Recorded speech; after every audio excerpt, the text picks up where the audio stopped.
ഹേമ കമ്മീഷൻ്റെ റിപ്പോർട്ട് ഇപ്പോൾ പുറത്ത് വന്നിട്ടേ ഉള്ളൂ. അതിൻ്റെ വിശദാംശങ്ങളിലേക്കൊന്നും ഞാൻ പോയിട്ടില്ല. നിങ്ങളെപ്പോലെ തന്നെ നിങ്ങൾ പുറത്തുവിട്ട പത്രങ്ങൾ വരെ മാത്രമേ എൻ്റെ കൈവശമുള്ളൂ.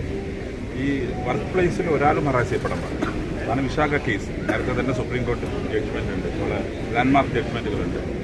ഒരു ആളും വർക്ക് പ്ലേസിനകത്ത് ഹറാസ് ചെയ്യപ്പെടാനോ സെക്ഷൽ അബ്യൂസ് ചെയ്യപ്പെടാനോ പാടില്ല എന്നൊരു പറയാനാണ്. ഈ സ്ത്രീകളുടെ കേസിൽ പ്രത്യേകമായിട്ട് ഇതിനകത്തൊരു കേസൊക്കെ എടുത്താൽ ഒരു അന്വേഷണമൊക്കെ നടത്തേണ്ടതല്ലേ? തൊഴിലിടങ്ങളിൽ സ്ത്രീകൾ സുരക്ഷിതരാകുന്നൊരു വലിയ മെസ്സേജ് അല്ലേ വരുന്നത്? അല്ല, ഞാൻ പറഞ്ഞല്ലോ, നേരത്തെ തന്നെ സുപ്രീം കോടതിയുടെ ലാൻഡ്മാർക്ക് ജഡ്ജ്മെൻറ്റ്സ് ഉണ്ട്. സ്ത്രീകൾക്ക് നേരെ തരത്തിലുള്ള ഹറാസ്മെൻറ്റുകളോ സെക്ഷൽ അബ്യൂസോ ഉണ്ടാവാൻ പാടില്ല. അപ്പോൾ അത് നേരത്തെ പല ജഡ്ജ്മെൻറ്റുകളുണ്ട്. അപ്പോൾ അത് ഗവൺമെൻറ് തീരുമാനിക്കട്ടെ. പൊതുസമൂഹം പക്ഷേ ഒരു ഇടപെടൽ അതിനകത്ത് വേണ്ടതല്ലേ? പ്രത്യേകിച്ച് ഇത് വലിയൊരു ഇൻഡസ്ട്രി അല്ലേ? പൾസ് അറിയുന്നവരാണല്ലോ എല്ലാ ആളുകളും. ആ നിലയിൽ വരും കാര്യങ്ങൾ നോക്കാം.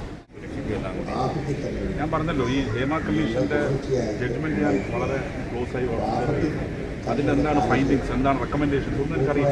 അപ്പോൾ അത് റെക്കമെൻഡേഷൻസ് എന്താണെന്ന് ഗവൺമെൻറ് ഡിസ്കസ് ചെയ്യും.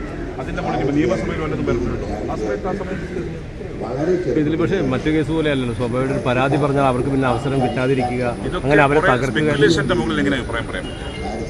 സ്പെക്കുലേഷൻസ് ആണ് പറയുന്നത്. നിങ്ങൾ എത്ര പേര് ഈ ജഡ്ജ്മെൻറ്റ് കമ്മീഷൻ റിപ്പോർട്ട് പൂർണ്ണമായി വായിച്ചു എനിക്കറിയില്ല. ഏതാണ്ട് ഞാൻ വായിച്ചിട്ടില്ല. പിന്നെ സ്പെക്കുലേഷൻ്റെ മുഖത്ത് എന്നെ പറ്റുള്ള അഭിപ്രായം പറയാൻ പറ്റുന്നത്